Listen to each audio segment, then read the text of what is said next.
Space Marines 2. It releases very soon, and today we recap everything you need to know about the first game's story. From orc armies to warp energies and dark demon lords, here is the story of Warhammer 40K Space Marine.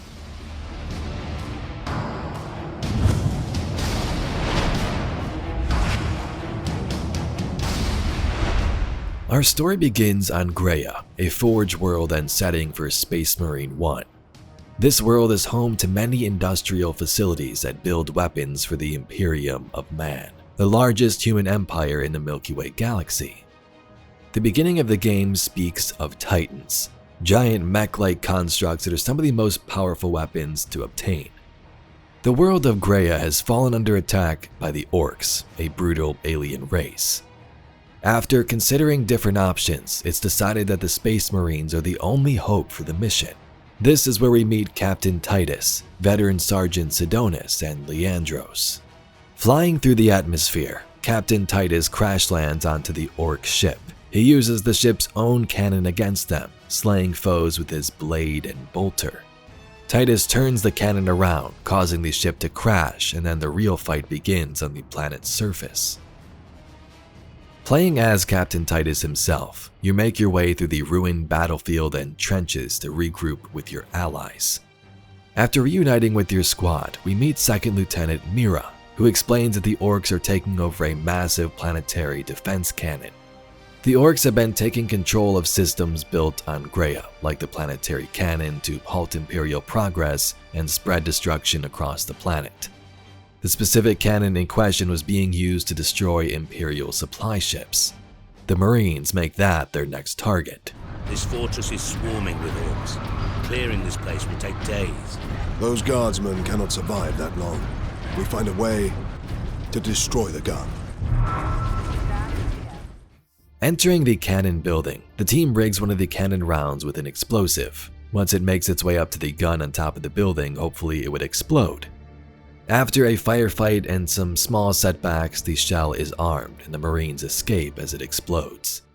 Place, Captain. And up it goes. We're better off seeing this fortress detonate from the outside.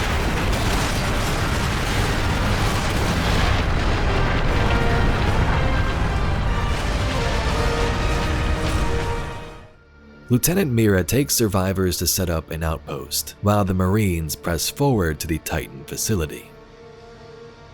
On the way there, the crew spots an Orc battering ram on the tracks heading straight for the same place they are. The battering ram is destroyed and the on-foot pursuit toward the Titan facility commences. Just outside its walls though, a mysterious voice named Drogan the Inquisitor speaks about an experimental weapon. Inside the Titan facility, we learn the Orcs have not gained control of the Titan and it's perfectly fine. But now we need to find the Inquisitor, learn more about this mysterious weapon. Corporal Antioch? Yes, my lord. We have word that an Inquisitor is in the Manufactorum. Yes, Lord Drogan. We have not seen him for several days. Has the Liberation Fleet arrived, my lord? The fleet is still en route, Corporal. The Ultramarines are here as a vanguard, to cripple the enemy and secure the most valuable assets. I see. But the facility and its Titans remain secure. All I can say for certain is that no Orc has breached this gate, my lord. Invictus seems undamaged at least. Titan Invictus seems unused, you mean? Is this invasion not enough to bring out the War Titans? It takes hundreds to get a War Titan operational, Sergeant. Without them, it sits idle. Captain, this is an auger station. I can scan for the Inquisitor's life signs. Access authorized. There. A lone human. Identity confirmed. Drogan. Ordo Xenos. He's in this wing of the Manufactorum. I read alien signals throughout the facility. Finding Drogan, the Inquisitor reveals that the device is a powerful energy source. If detonated in the wrong hand, it could completely destroy this planet. What's the status of the experimental device? The power source is running the entire Manufactorum from the generator room. This device is a fuel source, not a weapon? It is a complex device and an unstable one. If the Orcs find it, they'll try and take it apart. It could detonate with enough force to destroy the entire planet. Then we must move it to safety. In the generator room, Titus grabs the power source. The device causes an explosion damaging the room, and Titus falls into the sewers down below. Containing the power source, he searches for a way out.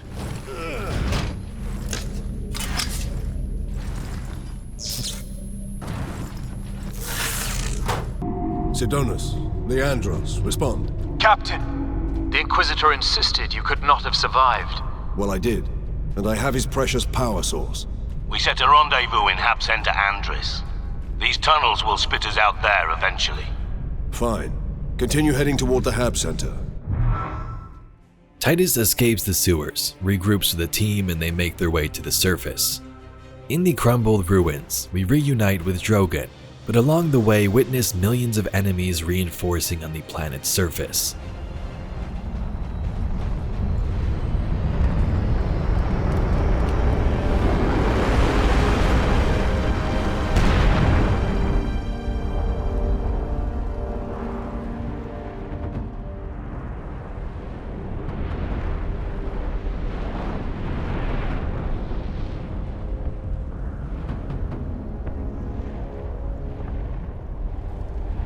Millions more of them. Our plan is unchanged. Get the Inquisitor and the power source off world. Drogon reveals more information about the power source. Warp energies flow through this power, and the Marines see this as heresy, but Drogon reassures them that he has the Imperium's blessing to proceed with his work. Titus convinces Drogon to use the weapon against the orcs. Apparently at Drogon's research facility, there's an experimental weapon powered by this fuel source that we came into contact with earlier, and this weapon was called the Psychic Scourge. There's just one problem: the thing's never been tested. With little options left, Titus makes the call. We'll fire the weapon and try and take out the orc armies. Titus takes the power source to draw the orcs away, while the other Marines take the injured Inquisitor to Mira's outpost camp. At the outpost, Titus boards a Valkyrie and heads for the research facility, defending from orc invaders high above the skies of Greya. Inside the perimeter. Move to secondary defense positions and hold the line.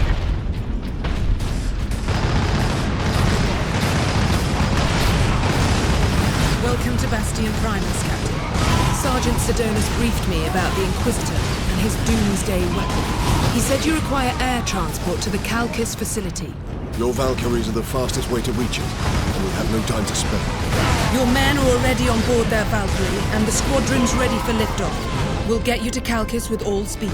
It's time the Imperial Guard brought the fight to the orcs. This is Lieutenant Mira aboard Valkyrie 1. Look sharp, orc flyers inbound. Captain Titus, I need a gunner to man the heavy bolter. At speed! I will shoot them off!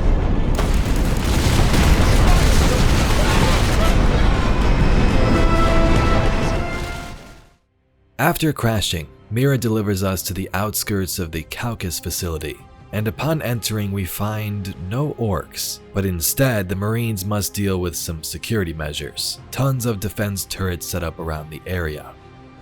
Eventually Drogon disables the security measures, but this allows the orcs to storm the facility. Titus places the canister into the power core, and the team fights their way to the firing chamber. If this is the firing core, Inquisitor, does it discharge through the whole facility? No, not precisely. The core actually raises to the rooftop of the facility. That is where the rest of the firing array is located. Cradle inside the power core, Captain. Do we risk exposure again? Only if you drop the canister.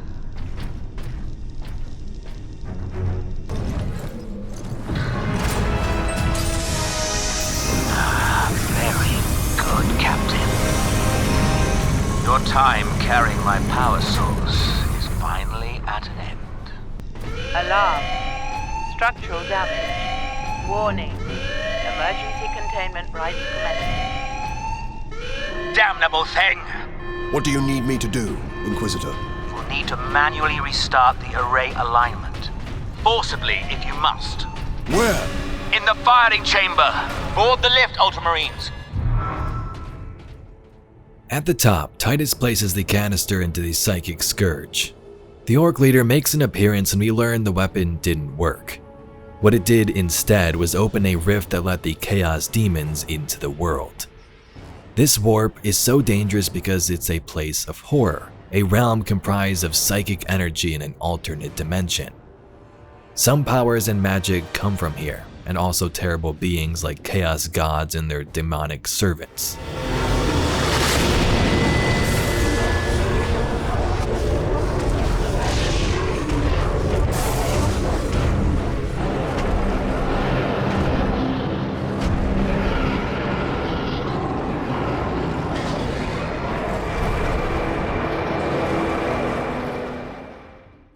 It's here where we learn of Drogon's betrayal.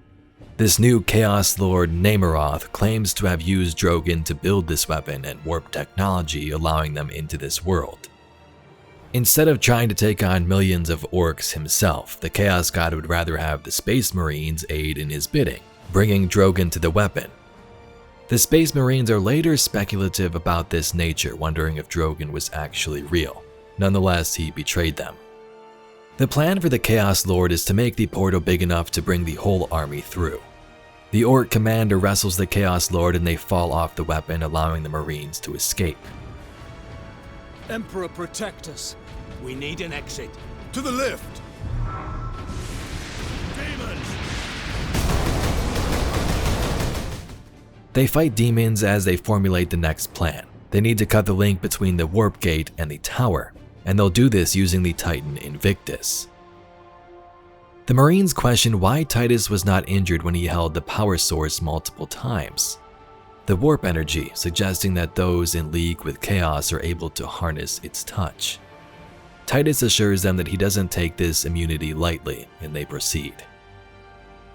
The Marines fight through the outpost and help the troops of Mira, all the way to the rail station which takes them directly to the Titan facility. Titus kills the Orc leader in a boss fight.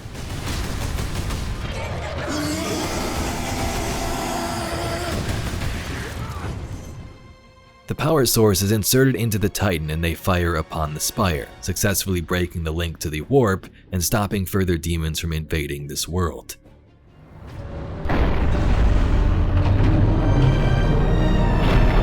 That did it, Ultramarines. If you can release our mooring clamps, we can bring devastation to the invaders. The renegades have it well guarded. Understood.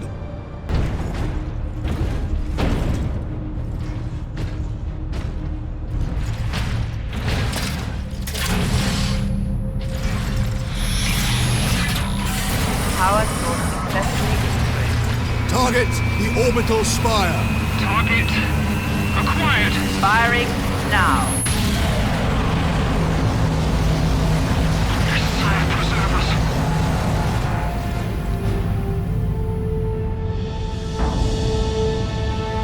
Alarm. Ejecting power core. Shutting down all systems. Captain, all systems are overloading. Did it work? Invictus performed admirably, Enoch. The warp gate is closing. Thank the machine god. Shutting down all systems. Get this damn thing secured, Sergeant. As quickly as I can. The power source is given to the Sergeant to secure, while Titus heads out to deal with the enemies still in the wild. While leaving with the power source, Adonis gets killed by Nemeroth. Our enemy takes the warp power and plans to ascend as an immortal demon.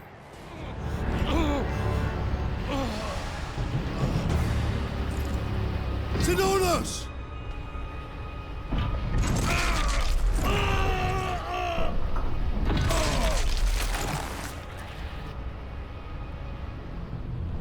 At last!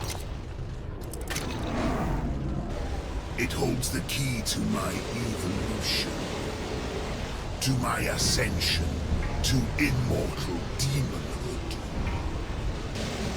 You continue to resist my touch. Only a deep connection to the warp can explain this. Will you be joining us soon?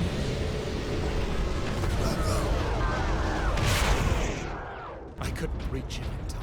Sidonus died as we all should. In righteous battle. Do not give in to grief, Leandros. Turn your thoughts to vengeance. Nemeroth will pay in blood. Titus makes his way to the bridge as reinforcements arrive. He fights to the end and awaits transport to the Spire in search for Nemeroth. I will kill Nemeroth when he's most vulnerable. During the transformation. Safeguard Sidonus until the apothecary arrives. Then join the Imperial attack.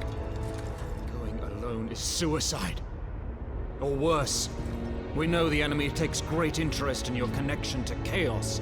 Do you fear my falling to Chaos? Of course not. Whatever lies behind your resistance, it can only be to the enemy's favor. Why? Perhaps this resistance can get you close enough for a killing blow. I will destroy Nemeroth with skill and steel, or die trying. Titus fights through the Spire with his jump pack and makes his way to the top for the final showdown. Here is that battle and final cutscenes.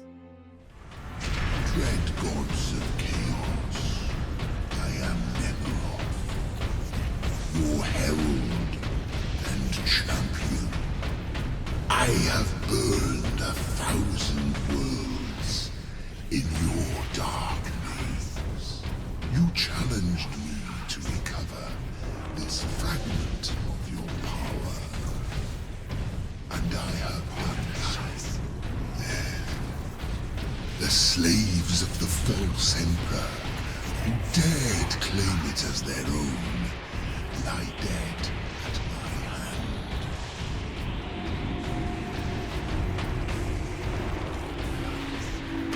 I return your dark relic to you. I offer up this world and all those upon it. I ask for the reward that was promised. You want to talk to your gods? I will send you to them. Admitted, Titus. The power of chaos is within you, calling to this relic. Imagine the Ultramarines dominating this galaxy in glorious conquest, with you at their head. Imagine the power you could wield. As a slave to chaos, nothing you say could tempt me from the path of honor, or from avenging the deaths of my battle brothers.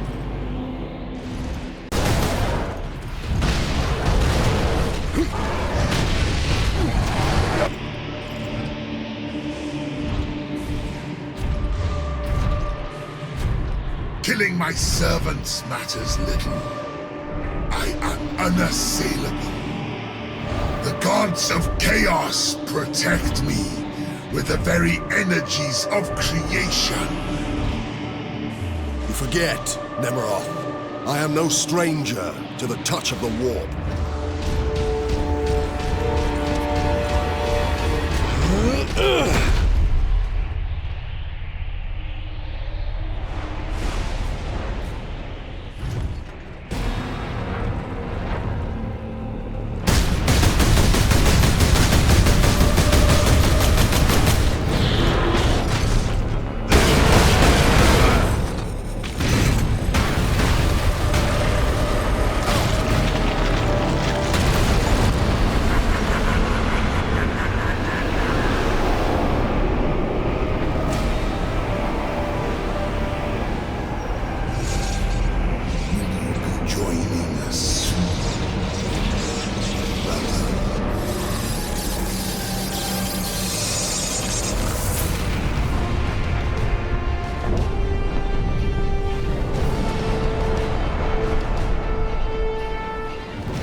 Look there, Ultramarine. You have saved this world.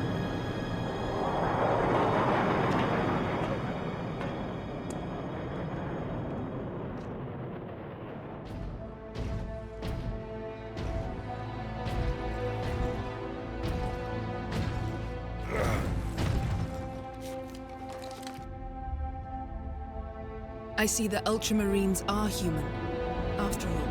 More than you know, Lieutenant.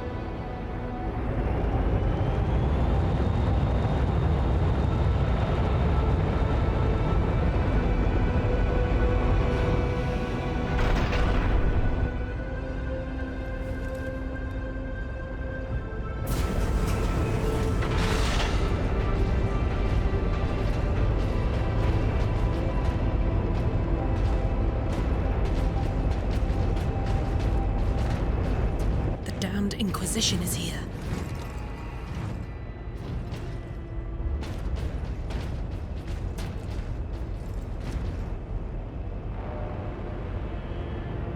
His injuries appear chaos inflicted. You are certain of this charge? Captain Titus has been corrupted by chaos, Inquisitor Thrax. I am no heretic! You lie! Only an agent of chaos could withstand such warp exposure. I sent the demon to oblivion. But did you have unholy assistance? We must know. You will submit to my authority, Captain, or the Inquisition must conclude that you have corrupted every Ultramarine under your command, not to mention those who stand at your side.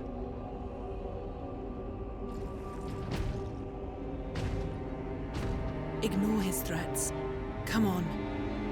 The Inquisition will destroy you, Mira, and the Ultramarines will be forever dishonored.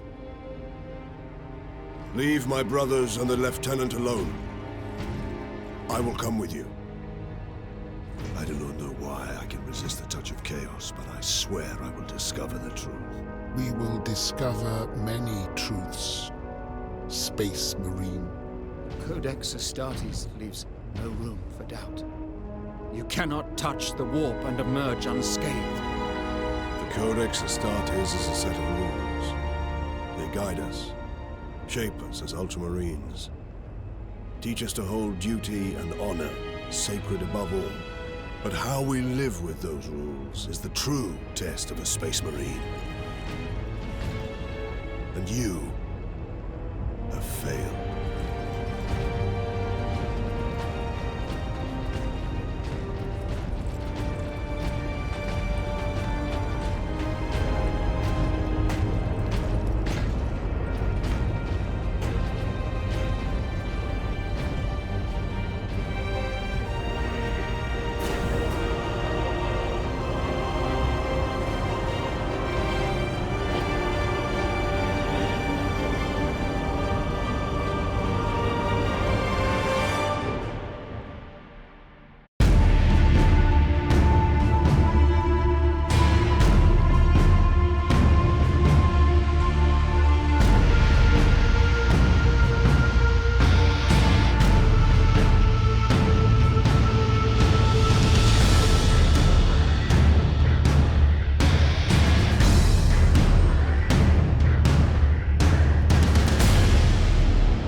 In the epilogue there, the Inquisition arrives, believing Titus has been corrupted by this warp energy, and that's where this story ends. They take him in to evaluate his possible corruption in their eyes. Space Marines 2 begins a new journey very soon. You take on the role of Titus once more and fight against Tyranids and forces of chaos. After being freed, Titus joins the Death Watch and his new journey begins. If you enjoyed this video and would like to see some more Space Marines content in the future like some lore, please be sure to subscribe to the channel. If you're new here, I also cover tons of Destiny lore and mysteries as well. So thanks for watching, and I'll catch you all in the next video.